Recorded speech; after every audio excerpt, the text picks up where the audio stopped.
اس لیے اگر آپ اپنے بچے کو 7 سال کی عمر میں یہ کہیں گے کہ نماز پڑھو، تو اس کا مطلب یہ ہے کہ آپ نے 2 سال کی عمر 3 سال کی عمر تک جب تک بچے بول نہیں پا رہے تھے تب بھی آپ نے اپنے بچے کی تربیت دین کے تقاضوں پر کی ہوگی، اور جب آپ کے بچے بولنے کے قابل ہوئے تو آپ کے بچے کی زبان پر اللہ کا لفظ آیا ہو، محمد کا لفظ آیا ہو، قرآن پاک کی آیتیں آپ کی بیوی نے، بچے بچی کی ماں نے، آپ ابا ہیں آپ نے، آپ کے بھائیوں نے، آپ کے بچے کے دادا دادیوں نے اس کے سامنے قرآن پڑھی ہو، اور جب وہ 3 سے 7 سال کے بیچ میں ہو جائے تو کم سے کم ان کو آپ نے سورہ فاتحہ یاد کرا دی ہو، کم سے کم آپ نے ان کو سورہ الکوثر، سورہ الاخلاص یاد کرا دی ہو، کم سے کم آپ نے ان کو آیت الکرسی یاد کرا دی ہو، کم سے کم اس کو آپ نے ایک آدھ پارہ ناظرہ قرآن پڑھوا دیا ہو، یہ آپ کی ذمہ داری تھی۔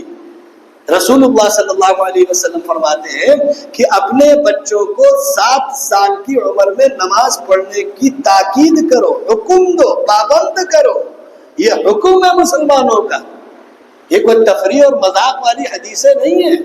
اگر آپ اپنے بچے کے کھانے پینے پہننے اور تعلیم کا خیال رکھتے ہیں تو آپ ایک سمجھدار باپ کہلاتے ہیں، لیکن اگر آپ اپنے بچے کو اللہ اس کا رسول نہیں بتاتے، قرآن اور حدیث نہیں بتاتے، آپ اپنے بچے کو کلمے نہیں سکھاتے، آپ اپنے بچے کو قرآن کے احکام اور ان کی چیزوں سے واقف کرانے کی محنت نہیں کرتے تو آپ ایک سمجھدار باپ نہیں ہیں۔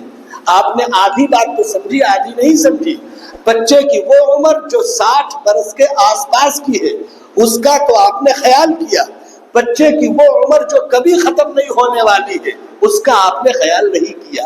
آپ مجھے بتائیے کہ وہ کون عقل مند آدمی ہوگا جس کو بسوا سے سیتا پور یا بسوا سے لکھنؤ جانا ہے، 2-4-10 دن کے بعد واپس آنا ہے، لیکن وہ اپنا پورا گھر اٹھا کے لے کے جاتا ہو، سب لے کے جاتا ہو، پورا گھر ہی لاد لے جاتا ہو، 2-4 ٹرک میں سامان بھر کے پیچھے پیچھے لے جاتا ہے کہ بھیا سب سامان کہے لیے جا رہے ہو، اس لیے لے جا رہے کہ 3-4 دن وہاں رہیں گے۔ دیکھا آپ نے کسی کو؟ آپ کو کوئی آدمی کہ بھیا سب چوری ہو جائے گی تو آپ یہی تو کہ بھیا چوری ہو جائے تو ہم کیا کریں، کیا سب لاد کے لے جا تھوڑی پائیں گے، 3-4 دن کے لیے جانا ہے۔ اسی لیے اس دنیا کے اندر جتنی رہنی ہے اتنی تیاری کریے، اور آخرت میں جتنا رہنا ہے اتنی تیاری کریے، یہ ہماری اور آپ کی ذمہ داری کے کام ہے۔ اس لیے اپنے بچوں کو آپ 7 سال کی عمر میں نماز سکھا چکے ہو، یعنی بالکل سری اور سیدھی سی بات ہے کہ بچہ آپ کا یا بچی آپ کی جب 7 برس کی ہو جائے، جب آپ 7واں برتھ ڈے منا ڈالیں، کیک ویک سب کاٹ ڈالیں، یہ تو خیر بات کی بات ہے کہ برتھ ڈے منانا جائز ہے کہ حرام ہے، یہ مسئلہ آپ کا ہے، یہ شریعت کا مسئلہ ہی نہیں ہے، اس لیے شریعت میں نہ پوچھا کریں یہ جو ہوتا ہے۔ تو میں یہ بات اس لیے عرض کر رہا کہ جب 7 سال ہو جائیں گے تو آپ 7ویں برس میں آپ اپنے بچوں کو نماز سکھا چکے ہوں، تب آپ ان سے کہیں کہ بھیا آپ نماز پڑھو، آپ کا بچہ بچی آپ کو نماز پڑھ کے دکھائے کہ ابا ہم اس طرح نماز پڑھتے، ابا ڈیڈی پاپا جو کچھ بھی ہوتا ہو۔ اب ابا کا لفظ بڑا پرانا ہو گیا ہے، یہ بہت غریب طبقہ بولتا ہے، اب تھوڑا مام ڈیڈ اور کچھ دن بعد ڈاڈی مامی ہٹا کے کچھ اور نہ بنا دیا جائے۔ دیکھو کیا کرتے ہیں آگے چل کر کے، ہوتا رہتا ہے یہ سب چیزیں، ترقی کی علامت بتائی گئی ہے، اس کو مسلمان کہتے ہیں کہ یہ ترقی کی علامتیں ہیں، ہوتی ہوں گی کوئی ترقی، ہم دیہاتی لوگ ہیں، ہم لوگ زیادہ نہیں جانتے ہیں سب باتیں، ہوتی ہوں گی ترقیاں، لوگ پڑھتے ہوں گے۔ تو آپ کا بچہ یا بچی آپ کو 7 سال کی عمر میں جب کھڑا ہو کے نماز، کھڑی ہو کے نماز پڑھ کے دکھائے تو آپ کو معلوم ہو کہ کیا سکھایا تھا، کتنا سکھایا تھا۔ لیکن افسوس یہ ہے کہ وہ کس ابا کس اماں کو پڑھ کے دکھائیں گے، ان کو خود ہی نماز نہیں آتی ہے، تو دکھائیں گے بتائیں گے کیا؟ مان لو ابا سے کہے کہ اللہ اکبر ہم نے کیا، ہاتھ کہاں جانا ہے، کانوں تک جانا ہے، سیدھا جانا، ٹیڑھا جانا، کھلا جانا، کھڑا جانا، نیچے جانا، اوپر جانا۔ ایک بات کو اچھی طرح آپ سن لیجئے اور سمجھ لیجئے اس بات کو کہ مسلمانوں میں ایک چلن چلا ہے کہ وہ سنت کی چیزوں کو اتنی ناقدری کی نگاہ سے دیکھتے اور کرتے ہیں، بسا اوقات یہ محسوس ہوتا ہے کہ ان کو رسول اللہ سے محبت ہی نہیں ہے۔ اس پر ابھی 1-2 باتیں میں عرض کر دوں گا۔ ہمارے دین کے تمام اعمال میں جو فرض، مثلا نماز فرض ہے، نماز میں سنتیں بھی تو ہیں، باقاعدہ سنتیں ہیں. آپ وضو کرتے ہیں، وضو کرتے ہیں آپ نہیں کرتے؟ سب کرتے ہیں. وضو کریں گے تبھی تو. وضو میں فرض کیا ہے؟ چار ہی ہے. چار ہی تو ہے، زیادہ تو نہیں. چہرہ دھو لیجیے، سر پہ مسح کر دیجیے، دونوں ہاتھ گونی تک دھو لیجیے، پیر گٹوں تک دھو لیجیے، اتنے ہی تو ہے. اس کے علاوہ اگر آپ کلی کرتے ہیں، ناک میں پانی ڈالتے ہیں، تو یہ فرض تو نہیں ہے. فرض ہے؟ فرض تو نہیں ہے. اس کے علاوہ آپ 3 بار پانی لیتے ہیں. ایک بات اور یاد رکھیے، ہمارے کچھ چیزیں ضرورت سے زائد سمجھ لی جاتی ہیں اور کچھ چیزیں ضرورت سے کم سمجھ لی جاتی ہیں. جو چیزیں ضرورت سے زائد سمجھ لی جاتی ہیں وہ بھی گمراہی میں جاتے ہیں، جو چیزیں ضرورت سے کم سمجھی جاتی ہیں وہ بھی گمراہی میں جاتے ہیں. اس لیے کہ دین اور شریعت وہی ہے جو اللہ نے رسول کو دیا. وہ امریکہ میں ہو، لندن میں ہو، سعودیہ میں، اس سے فرق نہیں پڑتا. بہت صاف لفظوں میں آپ سے کہہ دوں، کسی ملک میں کس طرح دین پر عمل ہوتا ہے یہ دلیل نہیں ہوتی. دلیل یہ ہے کہ رسول اللہ نے کیا کس طرح ہے اس طرح کرنا ہے. بہت صاف لفظوں میں عرض کر دوں، اگر عرب کے ممالک میں لوگ سنتیں چھوڑنا شروع کر دیں یا لوگ سنتوں کا مذاق بنا دیں یا سنتوں کا وجود ختم کر دیں، تو کیا آپ یہ مان لیں گے کہ عرب میں چل رہا ہے اس لیے یہاں بھی چلے گا؟ میں آپ کو بہت صاف لفظوں میں بتا دوں، دین کا تعلق عرب سے نہیں ہے. دین کا تعلق اللہ سے ہے، رسول اللہ کے طریقے پر ہے. دین کا تعلق نہ عجم سے ہے نہ عرب سے ہے، نہ پڑھے لکھوں سے ہے نہ جاہلوں سے ہے. دین کا تعلق ہمارے اللہ کی مرضی اور رسول اللہ کے طریقے سے ہے. یہ جب تک اللہ کی مرضی اور رسول کے طریقے پہ سیکھا اور سکھایا جائے گا، کیا اور کرایا جائے گا، تب تک یہ صحیح ہوگا. اور جب جب اس سے لوگ انحراف کریں گے، جب جب لوگ اس سے منہ موڑیں گے، جب جب لوگ یہ طریقے چھوڑیں گے، تب تک ان کو گمراہ قرار دیا جائے گا. اس لیے کسی جگہ آپ یہ طے نہیں کر سکتے کہ فلاں جگہ کے لوگ ایسا کرتے ہیں اس لیے وہاں تو سب سے زیادہ دینداری ہے. کہیں کی دینداری ہونا اس بات کی علامت نہیں ہے کہ وہ صحیح دین پہ عمل کر رہے ہیں. صحیح دین پر عمل کرنے والے اور غلط طریقے پر عمل کرنے والے الگ الگ لوگ ہیں. اس لیے اس فرق کو ہمیشہ سمجھا جانا چاہیے. ہمارے مسلمانوں میں یہ سب چیزیں بہت سے رواج میں آ جاتی ہیں، یہ غلط ہے. اس لیے میں عرض کر رہا تھا کہ رسول اللہ صلی اللہ علیہ وسلم نے فرمایا کہ اپنے بچوں کو 7 سال کی عمر میں نماز کا حکم دو.